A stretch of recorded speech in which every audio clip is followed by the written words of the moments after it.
Hello all, I am Ajit Kumar, Assistant Professor, Mechanical Department from Rogini College of Engineering and Technology. In this video, we are going to discuss about the subject Principles of Management. The subject code is MG8591. So in this video, we are going to discuss about the topic staffing. Staffing, the topic is covered in Unit 3 of Principles of Management. First of all, we want to know what is staffing. According to Harold Kuhns, staffing means filling and keeping filled positions in the organization structure. Staffing is the process of hiring eligible candidates in the organization or company for specific positions. In management, the meaning of staffing is an operation of recruiting the employees by evaluating their skills, knowledge, and then offering them specific job roles accordingly.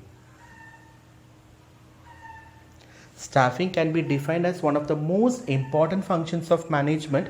It involves the process of filling the vacant position of the right person at the right job at the right time. Hence, everything will occur in the right manner. Therefore, it is very important that each and every person should get right position in the organization so as to get the right job according to their ability, talent, aptitude and specializations, so that it will help the organization to achieve the preset goals in the proper way by 100% contribution of manpower.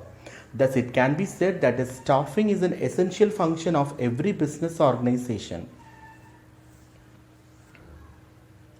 So next we want to know the importance of staffing function.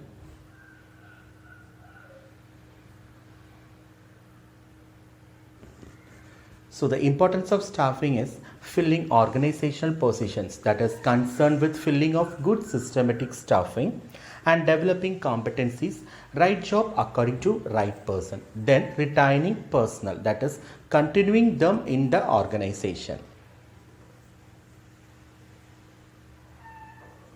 So next we want to know the elements of staffing.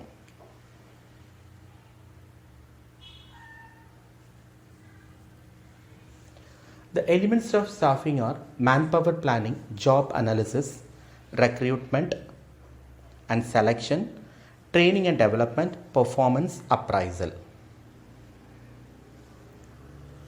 So first we want to know manpower planning. Manpower planning is the process by which an organization ensures that it has the right number and the kind of people at the right place at the right time, capable of effectively and efficiently completing those tasks that will help the organization achieve its overall objectives. Before starting the work, the manpower requirement of the organization is assessed. Here, two aspects need to be taken into account while determining the requirement of manpower. That is, type of employees and number of employees. Also the job requirement, desired qualification, relationship between different jobs, etc. Manpower planning involves two techniques in estimation, that is workload analysis and workforce analysis. Workload analysis would enable an assessment of the number of and types of human resources necessary for the performance of various jobs and accomplishment of organizational objectives. Workload analysis ensures that there is no burden and wastage of resources and work is completed on time. Workforce analysis would reveal the number and type available to fact. Such an exercise would reveal whether the organization is understaffed, overstaffed or optimally staffed. Workforce analysis is for the existing employees. It sees manpower employed and number of manpower to be employed. So next is futures of manpower planning, that is to ensure right people at right place at the right time, to ensure future needs of manpower in the light of organizational planning and structure, and making the current manpower inventory suitable for future managerial positions. And the importance of manpower planning is defining future personnel need, coping with changes, providing base for developing talents, increasing investment in human resources. That means defining future personnel need means basics of recruiting and developing personnel. And coping with changes means future changes can be coped up with effective planning. Then providing base for developing talents means setting up the priorities before recruiting. Increasing investments in human resources means provides the way for effective utilization of talents. So the next one is job analysis. Job analysis is the process of studying and collecting information relating to the operations and responsibilities of a specific job. The immediate products of this analysis are job descriptions and job specifications. So the next one is recruitment. Recruitment is the process of searching and motivating a large number of prospective employees for a particular job in an organization. Process of locating, identifying and attracting capable candidates can be for current or future needs. Critical activity for some corporations. What sources do we use for recruitment?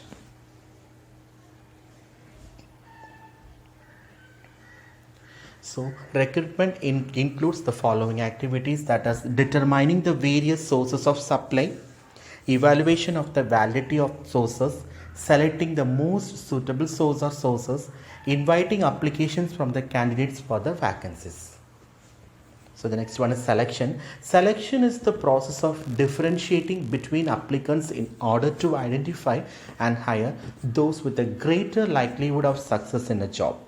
Under the process of selection, better applications are selected out of a large number of them.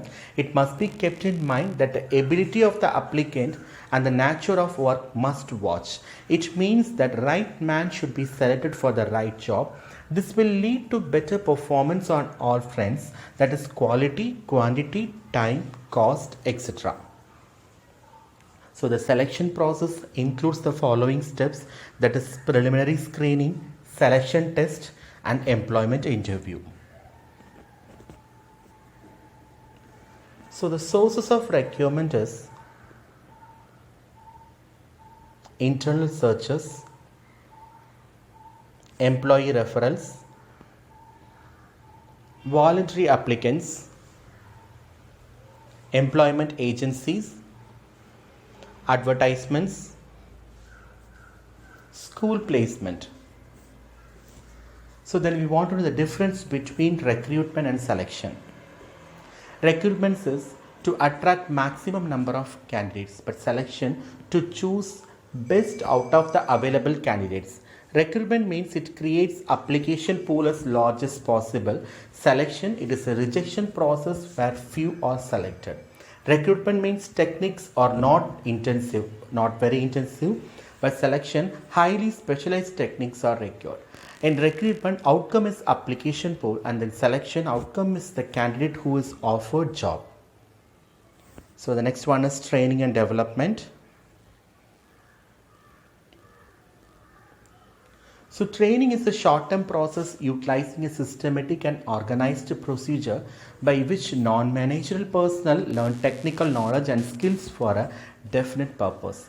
Development is a long-term educational process utilizing a systematic and organized procedure by which managerial personnel learn conceptual and theoretical knowledge for general purpose. So we want to know the role of training and development, that is increase in efficiency, increase in morale of employees, better human relations, reduced supervision, increased organizational viability and flexibility. The term training implies a systematic procedure of imparting knowledge and skills for a specific job. It benefits both the enterprise and the employee. Training increases the skills and abilities of employees to perform specific jobs. Training can be given for improving the current job or to prepare the employees for some intended jobs. The enterprise also gets the advantage of training in the form of reduction in the production cost, best usage of tools and machine, and improvement in the quality, etc. So the next one is performance appraisal. So the performance appraisal, at this step, the capability of the employee is judges, and for that his actual work performance is compared with the work assigned to him. If the results are unfavorable, he is again given training, and after that also, if results are again unfavorable, the employee is put on some other work. So the major key to managing itself, basis of determining who is promotable to higher position, determines strength and weakness of a manager, measures performance in accomplishing goals and plans, integral part of organization, recognize legitimate desire of employees for progress, essential for effective management. So next is appraisal methods, that is graphic rating scale, critical incidence method, DARS, self-appraisal, 180-degree appraisal, 360-degree appraisal, management by objective, balance scorecard. These are some appraisal methods. And the conclusion of staffing. Staffing is the most vital asset with an organization, without which it cannot move ahead in the competitive world. It can be equated with HR management, as both have same sort of objectives. Staffing is an open system approach. It is carried out within the enterprise but is also linked to external environment. Thank you. Thank you for listening.